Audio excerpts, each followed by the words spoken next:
আসসালামু আলাইকুম প্রিয় শিক্ষার্থীরা।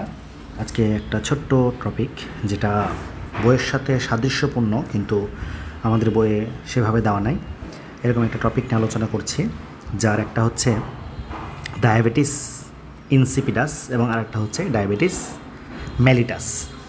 তো ডায়াবেটিস দুই ধরনের, এবং কেন দুই ধরনের হলো, এগুলোর কাজটা কি, তোমরা সবাই জানো ডায়াবেটিস বিষয়টা আসলে বহুমূত্র, তাই না? ডায়াবেটিসটা হচ্ছে কি স্যার? বহুমূত্র। তাহলে ডায়াবেটিস হচ্ছে বহুমূত্র, মানে অনেকবার মূত্র হয়।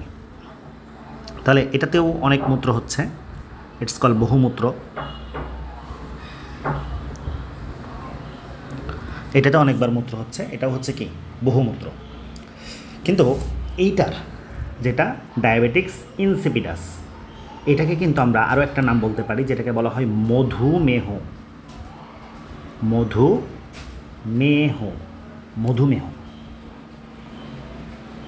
মধুমেহ এটাকে আমরা বলতে পারবো। আচ্ছা, তাহলে ডায়াবেটিস ইনসিপিটাস এটাও বহুমূত্র, ডায়াবেটিক্স মেলিটাস এটাও বহুমূত্র, কিন্তু ডায়াবেটিক্স মেলিটাসটাকে আমরা মধুমেহ বলতে পারবো। তো আমাদের যেটা রেচন অধ্যায়, সেই রেচনের মধ্যে মূলত অধ্যায়ের নাম বর্জ্য এবং নিষ্কাশন, সেখানকার মধ্যে তোমার ডায়াবেটিস ইনসিপিটাসের কথাটা বলা হয়েছে, ডায়াবেটিস ইনসিপিটাস। তাহলে ডায়াবেটিস ইনসিপিটাস কাকে বলে, আমরা আগে সংজ্ঞাটা একটু লিখে ফেলি। তো দেখো, পশ্চাৎ পিটুইটারি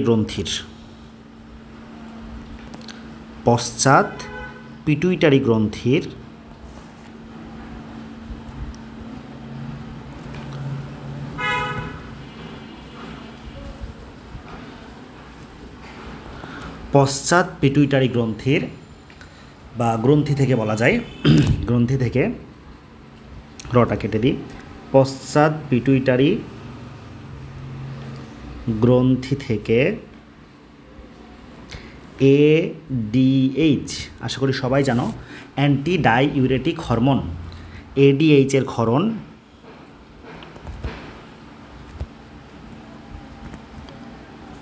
কমে গেলে বা বন্ধ হয়ে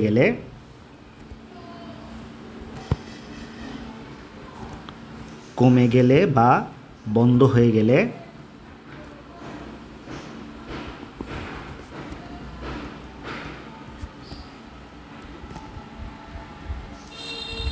বৃক্কনালিকার পানি শোষণ ব্যাহত হয়। বৃক্কনালিকার বা রেচন নালিকার বলা যায়, বৃক্কনালিকার পানি শোষণ যেটা হয়, এই পানি শোষণটা ব্যাহত হয়।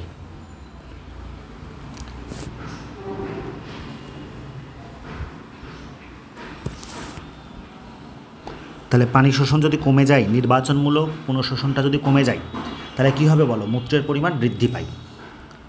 পানি শোষণ কমে যায় এবং মূত্রের পরিমাণ বৃদ্ধি পায়।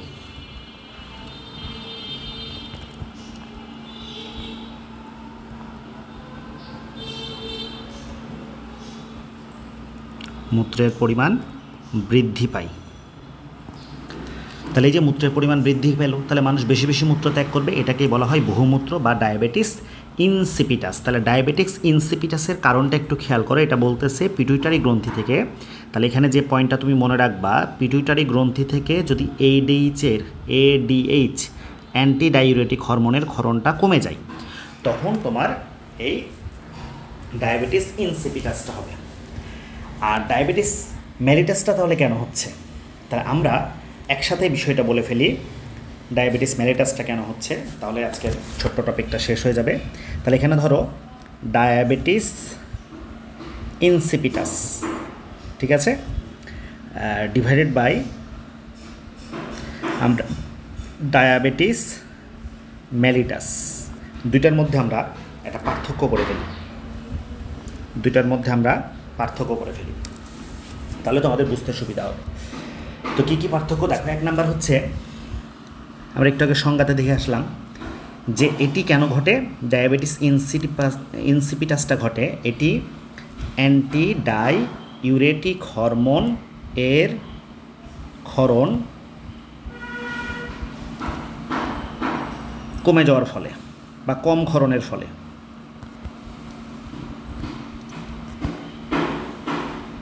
তাহলে এখান থেকে এমসিকিউ কিন্তু আসতে পারে যে এডিএইচ কোথা থেকে ক্ষরিত হয়, পশ্চাৎ পিটুইটারি।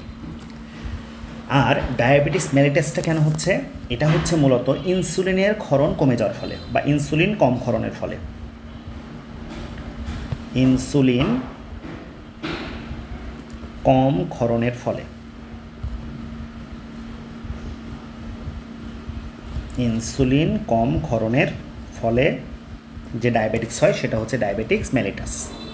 তাহলে যাদের ইনসুলিন নিতে হয় বাইরে থেকে তারা কোনটাতে আক্রান্ত, বুঝতে পেরেছ? তারা হচ্ছে ডায়াবেটিস মেলিটাসে আক্রান্ত।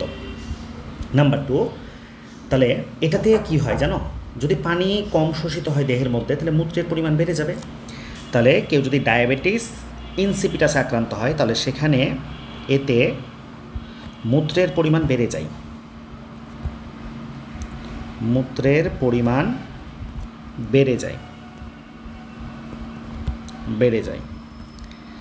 আর কেউ যদি ডায়াবেটিস মেলিটাসে আক্রান্ত হয় তাহলে এখানে মূত্রের পরিমাণ অপেক্ষাকৃত কমে।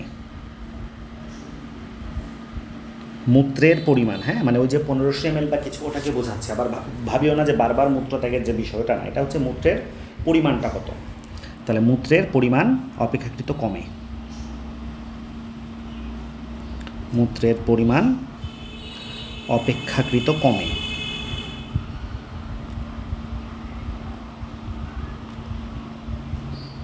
ওকে, আরেকটা পার্থক্য দিই আমরা, সেটা হচ্ছে যে এই যে কেউ যদি ডায়াবেটিস ইনসিপিটাসে আক্রান্ত হয় তাহলে কিন্তু তার মূত্রের সাথে শর্করা বের হয় না, মূত্রের সঙ্গে শর্করা নির্গত হয় না, মূত্রের সাথে শর্করা নির্গত হয় না, মূত্রের সাথে শর্করা নির্গত হয় না। আর কেউ যদি মেলিটাসে আক্রান্ত হয় তাহলে কিন্তু তার মূত্রের সাথে শর্করা নির্গত হয়। তো মূত্রের সাথে যখন তোমার শর্করা নির্গত হবে, তার মানে মূত্রের সাথে তোমার গ্লুকোজ চলে যাবে, তখন কিন্তু তোমার ওই মূত্রের মধ্যে কি পাওয়া যাবে, গ্লুকোজ পাওয়া যাবে। তার মানে ওই মূত্রের মধ্যে পিঁপড়া চলে আসবে। এই জন্যই কিন্তু সেটাকে কি বলা হচ্ছে বলো, মধুমেহ বলা হচ্ছে। আশা করি ধরতে পেরেছো এবং এই ছোট্ট বিষয়টা তোমাদের জেনে থেকে তোমরা উপকৃত হয়েছো। আসসালামু আলাইকুম ওয়া রাহমাতুল্লাহ।